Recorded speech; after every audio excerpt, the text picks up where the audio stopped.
Well, Thamba has just been chased away here. Look, here comes Tingana. He's arrived on the scene as well. So he's just been chased by Tingana. No sign of Thandi, but Thamba knows that straight away without Thandi being here, that he needs to move on, and he's quickly run away.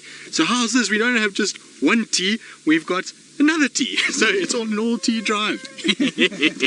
Now I'm gonna try and see if I can sneak through here quickly to try and keep up with these two. And there's a bit of a bump that I've got to go over. Oopsie. Sorry, Seb, you're going to have to do some serious acrobatic. Wait. We're going to have to reverse. Hold on. No, I don't know if I'm going to be able to stick with these two. You know what, Seb? Let's try go around rather. It's going to be easier. Don't stress. Don't stress. We're not going to get around the corner here. So we're just trying to work our way out of this particular area because it's very dense and very thick, and I've got to try and keep up with these leopards. So far it seems as though Tingana is going to actually just stay still for me, which is great news. And I was saying earlier that there were Franklin's alarm calls, and then basically, oh, spike thorn to the face, don't need that. And then basically looked at him and kind of made a little growl sound, and Thamba then took it and ran. He I think thought initially it might have been Mom, but soon he started chuffing, and then when he didn't get a response, there's Tingana. He's actually busy sniffing around. I wonder if he can't smell that tortoise. I think it's Tingana. It looks like him. Is it not? I'm just trying to see the ears in case it could be Mvula. No, it might be. No, who is it? No, it's Tingana, for sure. No, it's not Tingana. Who is this? It is Tingana. It is him. No, it is him. Yeah, he's got the little smiley face on his shoulder. There he is. So for a second there, his nose looked quite different, but it is Tingana for sure. So he's come in. Like I say, little Thamba has run off southwards, and I think Thamba potentially is on the other side. Now Tingana is striding around, sniffing that tortoise carcass that Thamba had earlier. There we go, you see he's got his nose down, smelling. Yeah, that's southwards, or carrying on southwards. I don't think he's going to end up chasing Thamba around. He's asserted himself already as the dominant male by just imposing himself over Thamba, and good on Thamba for realizing that he's not going to stand up to a big male. So they're down this side. Now where's Tingana? Tingana's going that way. No, he's coming back, he's coming back. Now, I don't know if Taylor, if she wants to, she's more than welcome to head towards Thamba, because I don't know where he's going to end up. But let's see if we can't stick with Tingana as he goes along, and while we do that, let's go across to Taylor and see what she wants to do. I believe something about flipping coins, which means no doubt Taylor's up to something once again.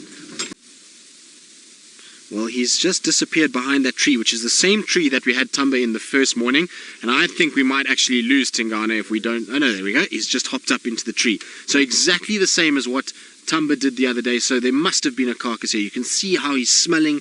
He's working out very quickly that there must have been another leopard around. I'm just going to go forward for you, Seb, because there's going to be a better view for you in the tree over there. No, don't turn your head now. Typical. As I move, he decides he wants to now reposition himself. But there we go. He's up in the tree, and we at least don't have any branches around. Let's put a little bit of light on so we can see. Now, is he going to go further up? Looks like he wants to, but I don't think he's quite sure about that particular branch. Look at that massive paw that's hanging down. There we go. Now let's just put it down onto the tree stump itself. Seb, I think he might come around this way. There we go. You see he's coming around slowly. He's sniffing, he's looking. I certainly think that there was a carcass here that was unfortunately dropped maybe by Thamba, and then that's why Tingana is sniffing and looking so much. He's picking up the scent of some sort of food item. There we go.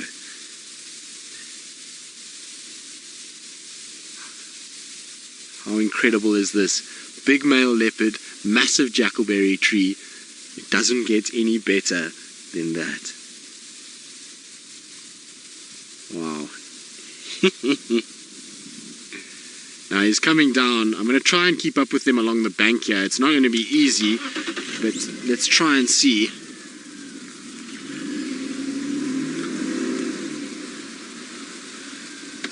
James, you're wondering if Tingana would be more relaxed if Thandi was present with Thamba. I think most certainly. I think if Thandi was around, Thamba would be more relaxed, one, and so would Tingana. Tingana's focus would have been on Thandi more than it would have been on Thamba, and he would have probably realized who he's actually dealing with more. The thing is, he hasn't actually been aggressive. He approached Thamba, and he was right on top of Thamba before he noticed him. So Thamba had no idea Tingana was there until Tingana was not even 5 meters away, and Tingana certainly didn't lunge in and try and bite him or anything like that.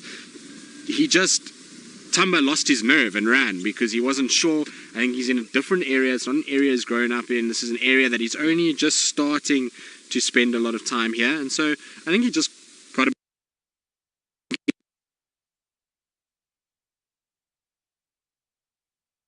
He just stood his ground and just watched what was going on. So I don't think there was a negative sort of interaction here at all. It was more just a situation that Thamba got a bit of a fright because it wasn't his mom. He first thought it was his mom. He started calling and chuffing, and then when he realized, hang on a second, this isn't mom, he needs to be careful, he then quickly sort of came running and crossed over. But you see, Tingana's now looping back to where we started. So let's see where he goes. I'm worried that we're going to lose him in all of these thickets.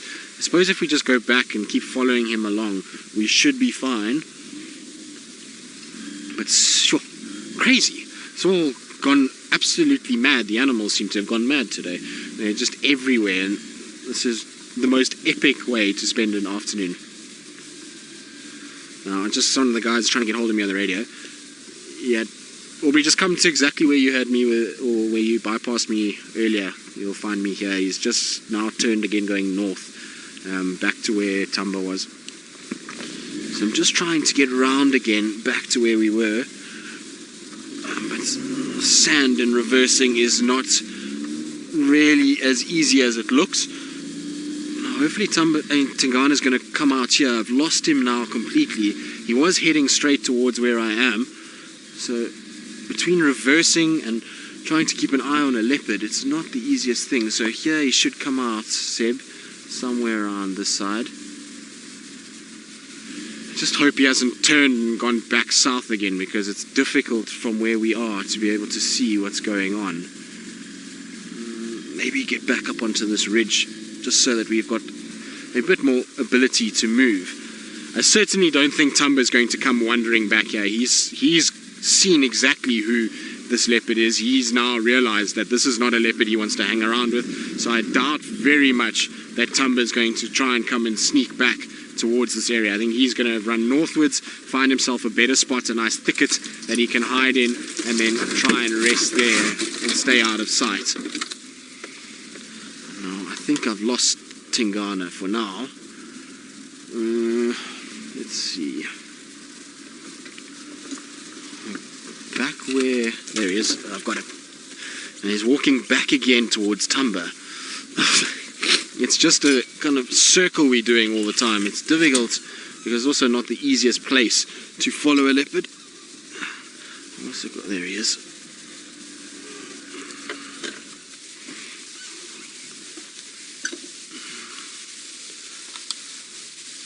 There he goes.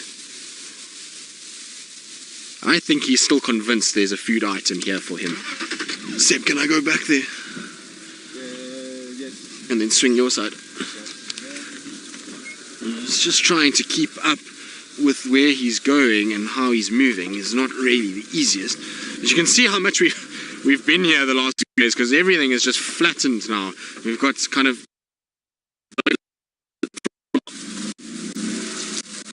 movements and following of all these different cats as we've gone along. So, alright, let's try again.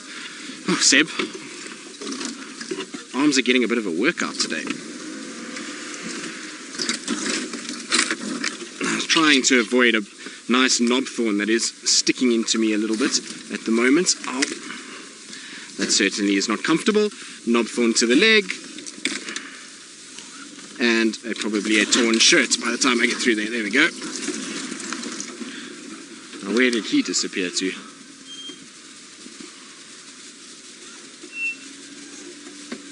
Well, I've lost Tingana through all of that. Let's just see if he hasn't. Maybe he went straight across here. Tingana's gone. gone? I seem to have lost him in trying to get around that bush.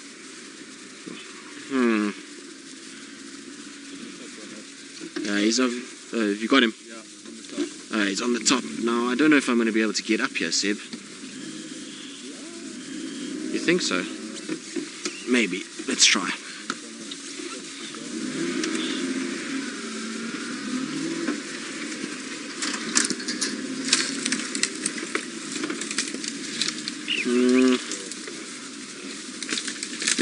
Problem is that angle there. Where can I go now? Hold on, Seb.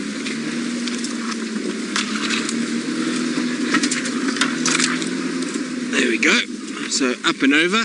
Luckily, Seb, did you doubt us there for a second? Now, apparently I'm not plugged in anymore because, well, I think, unfortunately, my earpiece has now broken. So Seb, you're going to have to... The knob thorn has killed my earpiece, so you'll have to feed me through the questions as we go, and I also then don't have any radio comms, which is not ideal. So Chantal, if you can tell Taylor just to tell the guys on the radio that we're now crossing Twin Dams and we're heading in an easterly direction, because I can't talk to the guys on the radio anymore, so they're going to think that I'm being very rude and not responding to them. But our knob thorn unfortunately not only impaled my leg, but it seems to have also destroyed my earpiece, which is, well, not the first one this week, unfortunately. And this is what happens when following animals through thickets like this. Seb, if you can just try and keep an eye on him as well.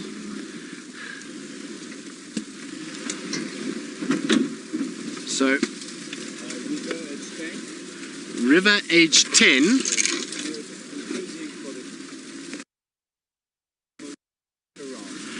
Okay, so River from age 10 wants to know if it's confusing for the parents, for the cubs, if the parents don't want to stay around. Alright, so yes, it can be a little bit confusing when the parents don't come for long periods of time. I'm sure these cubs sit here and wonder, where has mom gone and what's been happening and why hasn't she come back to me? But at the end of the day, they know that eventually mom will come back to where she is. Now, I've lost Tingana completely. Where has he gone? So I don't know where he's headed. There he is, got him again. Okay, so we're all good, we found him again. So what happens is, I mean, they know that mom will eventually come back, but it is confusing. If you look at Hosana and Shongile, who are our young leopard cubs that unfortunately seem to have been abandoned by the loss of Karula, they unfortunately must have been quite bewildered in the beginning. In fact, they were bewildered in the beginning. We saw them moving around in all the same places that Karula used to lurk in and used to spend time, and they used to try and sort of look for her. You could see, and that's maybe why we've seen them latch on to other leopards as time has gone. So they follow Tundi and they follow Tingana around to try and see if maybe that's going to lead follow Tingana any further. We're now in a situation where it is a complete mess inside here. It really is going to be tough to follow him. I'm just trying to tell the others to come through, because otherwise they're going to miss him and he's not going to be able to, like I say, none of us are going to be able to follow him. But there he goes. It's a very dense thicket inside there. I doubt that these guys are going to manage, but you never know, maybe they do. So just trying to wave the other guys on, because I think I'm going to leave Tingana there, because that inside there is really not very friendly at all.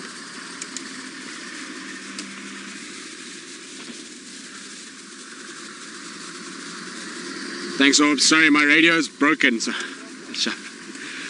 I was just telling Orbs because they were trying to find me, and like I say, I couldn't really hear what was going on. So he's just moved in that direction, but I think we're going to leave it there because, well, I've already battered Rusty enough and myself, and I'm picking thorns out of not only me, but my steering wheel at this stage. There's thorns everywhere, so we're going to try and carry on, and I might just meander back slowly and see if I can't pick up on Thamba somewhere and try and sort out the mess that is now my radio. But in the meantime, let's cross back to Taylor, who I believe has traded her golden light with her golden boy to well, infrared, dark, black and white. To be in Suku, that much better.